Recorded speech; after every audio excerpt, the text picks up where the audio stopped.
안녕하세요. 오늘도 사연살롱을 찾아주셔서 감사합니다. 저는 30대 초반의 직장인입니다. 전에 다니던 직장 동료의 소개로 동갑인 남편을 만났어요.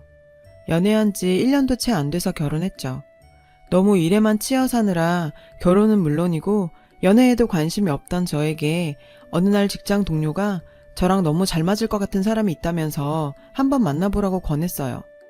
썩 내키진 않았지만 제 나이도 어느덧 30을 향해 가는 데다 주위 친구들이나 지인들이 하나 둘씩 결혼을 해서 그런지 내심 좀 불안한 마음도 있었거든요.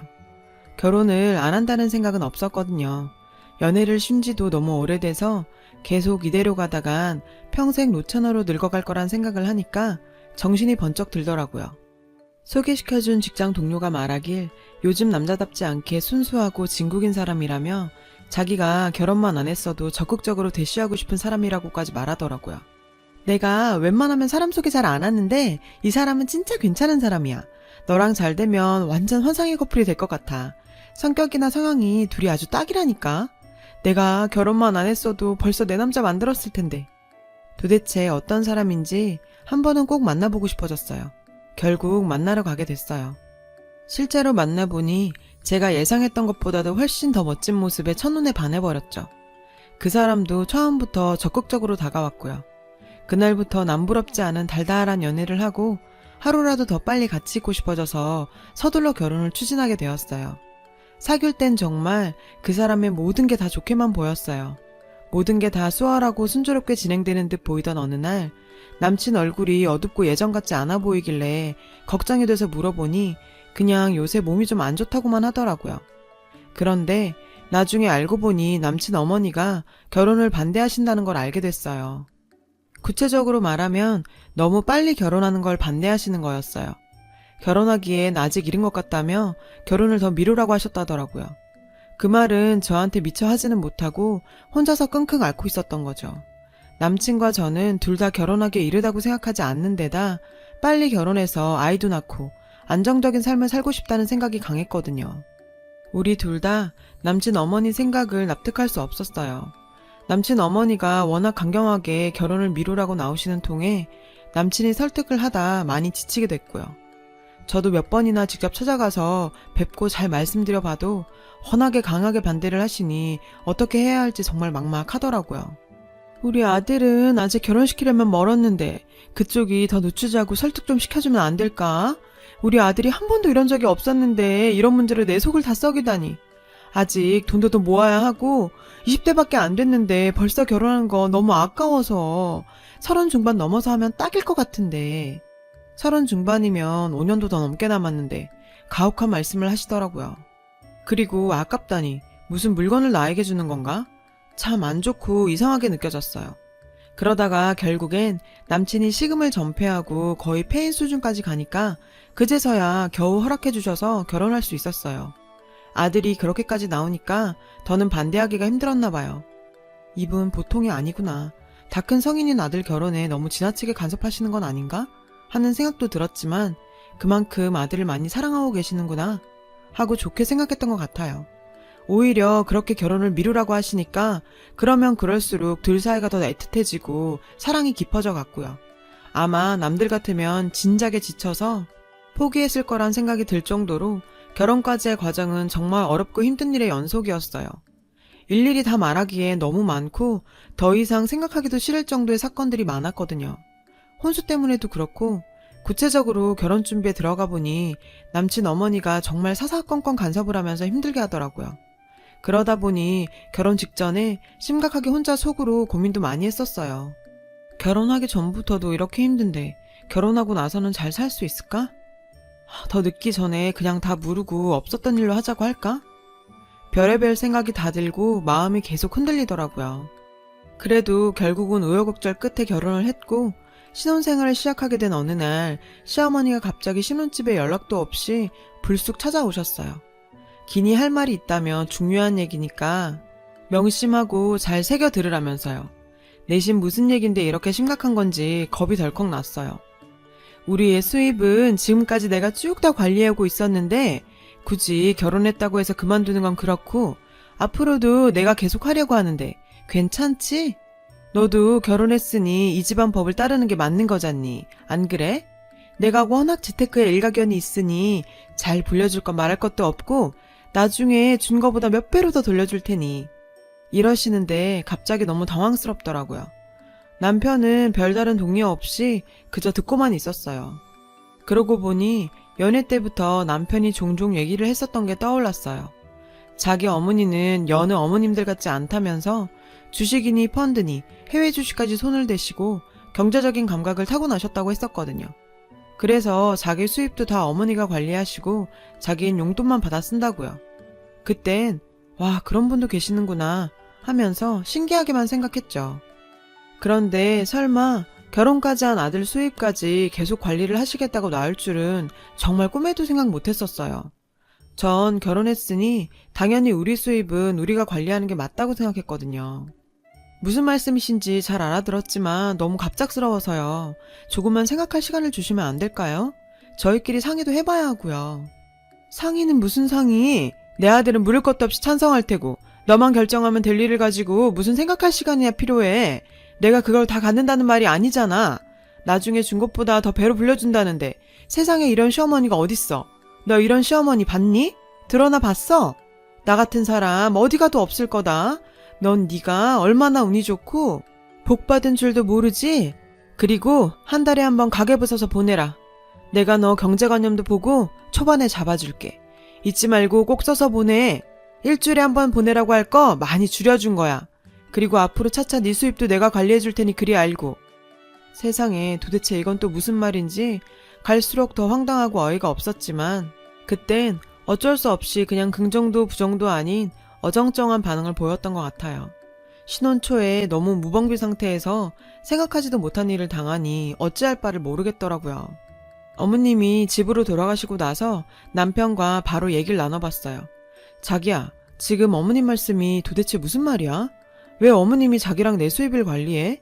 지금까진 그렇다 해도 결혼했으면 당연히 분리해야 하는 거 아니야? 그리고 난 어머님보다 자기가 더 이해가 안 돼. 아깐 왜 아무 말도 안 하고 가만히 있었던 건데? 설마 진짜로 우리 수익 관리를 다 어머님께 맡기고 날 보고 가계부라도 써서 바치라는 거야 지금? 그랬더니 남편 놈 말이 더 가관이었어요. 얼굴 표정 하나 안 바꾸고 담담하게 말하면서 난 우리 엄마한테 다 맡기는 게 좋다고 생각해. 우리 둘 다 아직 어리고 직장생활 하는 것도 바쁘고 벅차잖아? 솔직히 우리 재테크까지 생각할 여유도 없고 능력도 안 되잖아? 내가 전에도 말했듯이 우리 엄마 재테크의 달인이야. 믿고 맡기면 크게 불려주실 거니까 자기도 너무 그렇게 부정적으로만 생각하지 마. 엄마가 우리 집 재산 불린 거 알면 놀랄걸? 설마 우리 돈 가지고 튀실 것도 아니고 좋으면 좋았지 나쁠 일은 절대 없을 거니까. 그리고 가계부 써서 보내는 것도 그렇게 나쁜 것만은 아니야. 경제관념이 제대로 잡힐 수도 있는 좋은 기회가 될 거야. 과소비도 덜하게 될 테고. 정말 기가 막혀서 더는 대꾸할 말이 안 나오더라고요. 도대체 어머님이 얼마나 대단한 재테크의 달인이며 재산을 불려놓으셨는지 모르겠더라고요. 보여줄 증거도 없었고요. 알고 싶지도 않지만 하는 얘기를 듣자 하니 은근히 기분 나쁜 게 졸지에 제가 경제관념도 없고 과소비를 일삼는 사람이 된 것 같더라고요. 결혼 전에는 이런 일에 대해 이런 방구도 없더니 어쩜 내 의견은 묻지도 않고 이런 식으로 아무렇지도 않게 말할 수가 있는 건지 정말 내가 알던 그 사람이 맞나 처음으로 의문이 들고 회의감이 들기 시작했어요. 한편으론 이런 일로 신혼 초부터 감정 싸움도 하기 싫었고 생각할 시간이 필요해서 얼마 동안은 대면대면한 상태로 지냈어요. 다들 그렇겠지만 저도 결혼 전부터 갖고 있던 로망이 결혼하고 나서도 변하지 않고 연애할 때처럼 사는 거였거든요. 주위에 사귀다 금방 헤어지거나 이혼하는 커플들을 많이 봐왔기 때문에 저는 그러지 않기로 다짐했었고요. 그래서 웬만한 일에는 화내지 말고 내가 먼저 이해하고 참자고 생각했어요. 그래, 한 발 물러나면 될 일인 걸 뭐 싶었죠. 자연스럽게 남편 월급을 계속 시어머니가 관리하게 되었어요. 그런데 한 달에 한 번 가계부 적어보내는 일은 정말 곤욕이었어요. 가계부 보낼 때가 되면 제가 안 보낼까봐 미리 카톡으로, 전화로 남편을 통해서도 끊임없이 보내야 한다고 집요하게 연락을 해왔기 때문에 안 보낼 수가 없었거든요. 그리고 남편이 보내도 안 되고 꼭 제가 써서 보내라고 했어요. 정말 생각할수록 짜증이 나는 게 하나하나 제가 뭘 샀는지, 어디서 샀는지 10원 단위까지 구체적으로 써서 보내야지 안 그러면 바로 전화가 와서는 꼬치꼬치 캐물었어요. 그러면서 잔소리를 늘어놓기 시작했는데 세상에 넌 어쩜 이렇게 돈 알기를 우습게 하니? 도대체 쓸데없는 지출이 왜 이리 많아?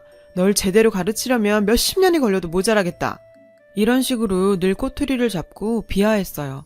그리고 정말 유독 참을 수 없었던 건 저희 친정엄마 생신으로 50만 원을 지출한 게 있었는데 이걸 쓸까 말까 고민하다가 결국 써서 보냈는데 그게 화근이었어요. 전화를 해서 쌩 난리를 치더라고요. 도대체 친정에 보낸 50만 원은 왜 보낸 거야? 사돈 어른 환갑이었니? 내가 알기론 아니라고 들었는데. 더 이상은 못 참겠어서 얘기했어요. 친정엄마 생신이신데 제가 바빠서 못 챙겨드릴 것 같아 그냥 현금으로 드렸어요. 아무리 시어머님이라셔도 제가 이런 것까지 말씀드려야 해요? 남편 돈도 아니고 제가 번 돈으로 드린 겁니다. 그리고 더는 가계부 안 적어 보낼 거예요. 라고 말하니 노발대발 화를 내면서 얘 말하는 것 좀 보게. 겨우 생일에 그 정도로 큰 돈을 보내? 10만 원을 보내도 충분히 큰 돈이야. 환갑이라도 되는 날엔 도대체 얼마를 보내려고 그래? 넌 왜 그렇게 돈에 대한 관념이 없니? 니네 친정에선 그렇게 가르쳤어? 너희 엄만 그 돈을 덥석 받으시던? 딸이 결혼을 했으면 시집식구 된 건데 전부터 짐작은 했지만 없어도 염치가 너무 없으시네. 그리고 네 돈이 어딨니? 결혼했으면 내 아들이랑 공동재산인 거고 내 아들 재산 관리하니까 네 돈도 결국 내 돈인 거지. 그리고 어디서 벌써부터 시애미 말을 우습게 알고 가계부를 안 써보내겠다는 말이 나와? 처음부터 알아봤지만 너 정말 안 되겠구나. 듣자 하니 살다 이런 근본 없는 신박한 개논리는 도대체 어디서 나온 건지 정말 소름이 닫히더라고요. 더 이상 저도 너무 질려버렸고 말도 통하지 않는 데다 진심으로 중증 환자 아닐까 하는 생각까지 들었어요. TV에서나 나올 법한 정상이 아닌 사람들처럼요. 시어머니 본인이랑 남편 눈만 모르고 있지만 누가 봐도 저처럼 생각할 것 같았죠. 이런 얘기를 더 이상 남편이랑도 나눠봤자 근본적인 해결도 안 되고 사회만 더 나빠지고 힘든 하루하루가 계속됐어요. 행복해야 할 신혼생활이 점점 지옥으로 변해가기 시작했고요. 남편과의 사이도 이 문제로 점점 더 나빠지기 시작했어요. 처음엔 남편도 제 편을 들어주는 척만 하더니 나중엔 팔이 안으로 굽는다고 자기 엄마 편만 들더라고요. 우리 엄마에 대해서 그렇게 나쁘게 말하지 마. 너도 아주 문제가 없는 건 아니잖아? 왜 자꾸 우리 엄마 말에 토를 달고 나쁘게만 생각해? 내가 장모님에 대해 너처럼 얘기하면 넌 기분 좋겠어? 아니잖아. 나 솔직히 기분 나빠. 라고 말하는데 진심으로 쌍욕하면서 발로 뻥 차버리고 싶은 생각이 간절했어요. 어디서 우리 엄마 얘기를 입에 올리는 건지. 우리 엄마 니네 엄마처럼 너 안 괴롭히거든. 자꾸 신경을 쓰고 스트레스를 받고 화를 참다 보니 어느 날 거울을 보니까 원형 탈모가 다 생겼더라고요. 우울증에 불면증에 몸과 마음이 이만저만 망가진 게 아니었어요. 더 이상 이대로는 안 되겠어서 오랜만에 백화점으로 기분 전환 겸 둘이 같이 쇼핑을 다녀왔어요. 꼭 비싼 무언가를 사서가 아니라 오랜만에 바람도 쐬고 맛집도 가고 사고 싶은 것도 사니까 예전 연애할 때로 돌아간 것 같더라고요. 카페에서 커피 마시면서 이런저런 얘기를 하니까 그간 쌓인 것도 좀 풀리고 안 좋던 사이가 조금은 회복된 것 같았어요. 그런데 이게 웬일일까요? 기분 좋게 돌아왔는데 집이 난장판이 되어 있었어요. 시어머니가 빈집에 들어와 살림을 다 뒤지고 있더라고요. 쓰레기통까지 뒤져서 끝까지 안 짜버린 치약이며 샴푸 같은 세제통을 꺼내놓았고 제 옷장 안까지 다 뒤졌더라고요. 그걸 보고 있자니 저도 이성을 상실하고 지금 뭐 하는 거냐고 소리칠 수밖에 없었어요. 남편도 옆에서 같이 놀란 눈치였지만 말리진 않고 그냥 보고 서 있기만 했어요. 이 나쁜 년, 어디서 저딴 게 들어와서 내 아들을 망쳐놔? 살림이 이게 다 뭐야? 그리고 왜 연락은 안 받고 가계부는 왜 안 써보내? 내가 니네 친정집 찾아가서 따지려던 거 겨우 참고 이리를 왔는데 이 지경일 줄은 몰랐네. 우리 아들이 사기 결혼을 해도 단단히 했어. 이건 고속감이야. 하더니 제가 들고 있던 쇼핑백을 확 채가더라고요. 그러면서 제가 사온 물건들을 하나 둘씩 꺼내놓더니 이렇게 비싼 걸 겁도 없이 턱턱 잘도 사왔네. 세상에 이게 다 얼마짜리야? 백화점에서 산 걸 보니 한두 푼 쓴 게 아닐 텐데 이딴 게 다 뭐가 필요하다고 이렇게 사치를 부려. 이게 다 내 아들 돈으로 내 허락도 없이 함부로 막 사들인 거잖아. 당장 돈 내놔. 하면서 제가 사온 니트를 구기면서 찢으려고 하고 그게 안 되니 구두는 던져버리고 난리를 피우기 시작했어요. 남편이란 놈은 말리기는커녕 이젠 아예 멀찍이 떨어져서 강 건너 불구경하듯 앉아만 있었죠. 하루 이틀 보는 광경이 아닌 듯 보이더라고요. 제가 시어머니 팔을 붙잡고 처음엔 좋게 얘기했어요. 이제 그만하세요. 여긴 저희 집이기도 하니까 더 이상 낭동 그만 부리세요 하니까 뭐라고 이게? 어디서? 하면서 제 머리채를 잡았는데 그걸로는 분이 안 풀렸는지 제 팔을 물었어요. 갑작스런 상황에 놀라서 시어머니 얼굴을 잡아 때렸는데 남편 놈이 그제야 달려오더니 자기 엄마를 떼어놓더라고요. 그래서 남편한테도 따졌어요. 자기도 문제가 있어. 어머님 이 정도면 심각한 병인 거야. 진작에 병원에 모시고 갔었어야지. 그리고 왜 늘 그렇게 반가만 하고 있는 건데? 하니까 시어머니가 자기 아들 욕했다고 또 달려들었어요. 단단히 작정을 하고 이성을 잃고 덤비는데 웬만큼 해선 감당이 안 되겠더라고요. 시어머니를 침대 쪽으로 밀쳐서 눕혔어요. 그랬더니 이젠 남편놈이 달려들어서 저한테 덤비는 거예요. 어디서 우리 엄마한테 손을 대냐면서 저를 밀더라고요. 니네 엄마가 먼저 손댄 거거든? 정당방위 몰라? 저도 지지 않고 일어서서 남편이 시어머니 옆으로 밀어버렸죠. 정말 꼴사납게 꼬꾸라지는데 저도 어디서 그런 힘이 나왔는지 모르겠어요. 남편놈이 저렇게나 약했나 싶었고요. 운동이라곤 숨쉬기 운동밖에 해본 적 없는 저질 체력이라 그랬던 건지 생각 같아선 더 심하게 공격하고 싶었지만 시어머니가 벌떡 일어나서는 긴 말 필요 없고 네가 가지고 온 거 싹 가지고 썩 꺼져! 이러더라고요. 여기 공동명이라 내 집이기도 하거든요? 그쪽이나 저 물건 가지고 썩 꺼져요. 라면서 남편을 가리키면서 얘기했죠. 이젠 저 인간들이랑 끝을 보고 싶더라고요. 옥신각신 계속 난리를 피우게 돼서 결국엔 제 친오빠랑 남동생까지 달려오게 됐어요. 시끄럽다며 주민들이 경찰에 신고해서 경찰차 출동해 동네 창피하게 한바탕 대환장 파티가 벌어졌어요. 이후엔 살다가 웬만하면 경험 안 했으면 좋았을 별별 일들을 다 겪고 견뎌가면서 겨우겨우 이혼할 수 있었어요. 지금에야 이렇게 담담하게 얘기하지만 정말 제 인생에서 지울 수만 있다면 다 지워버리고 싶고 다시는 생각하기도 싫은 날들이었답니다. 이혼하고 정신을 차리고 보니 평범하고 자유롭던 일상들이 이렇게 소중했던 걸 처음 깨달았어요. 그 인간들은 제가 없으니 더 가관이더라고요. 밖에서 사 먹은 음식 못 믿고 돈 많이 든다며 시모가 회사로 매일 아들 도시락을 싸다 준대요. 그놈은 여전히 용돈 땄으면서 자기가 하고 싶은 일도 못하고 찌질하게 살고 있고요. 연봉이 6천만 원도 넘는 놈이 정말 바보가 따로 없네요. 어느 날은 제 지인을 통해서 떠보는 연락을 받게 됐어요. 이제 자기가 잘못한 거 다 알고 충분히 반성하고 있으니 다시 시작하면 어떻겠냐고요. 제가 허락만 해준다면 그땐 정말 잘하겠다고 전화했대요. 날이 갈수록 제가 진정한 사랑이었고 자기는 저 없이는 못 사는 사람이란 걸 깨달았다나요. 또 그 여자는 아들이 지난번처럼 식음을 전폐하고 폐인처럼 사는 걸 보곤 아들 잡는다며 걱정을 하다 밥도 못 먹고 깡 말라서는 이젠 아예 쌍으로 들어 누워서 앓는다네요. 또 자기 엄마도 충분히 반성하고 있고 다시 돌아오면 가계부는 안 써보내도 된다고도 했대요. 하도 어이가 없어서 웃음이 다 나왔어요. 이것들이 장난하는 것도 아니고 쌍으로 제정신이 아닌 거였어요. 전 왜 그런 놈인 걸 모르고 단단히 콩깍지가 씌었던 걸까요? 어이가 없어서 아무 대꾸도 안 했어요. 그러던지 말던지요. 트라우마가 커서인지 아직까지 평생 결혼 생각은커녕 누군가를 만나는 것도 조심스럽고 무서운 일이 돼버렸지만 살다 보면 다 극복할 날이 올 거라 믿으려고요. 앞으로 꿋꿋하게 제 인생 살아보려고 합니다. 잘할 수 있겠죠? 여러분의 인생 꽃길만 걸으시길 바래요.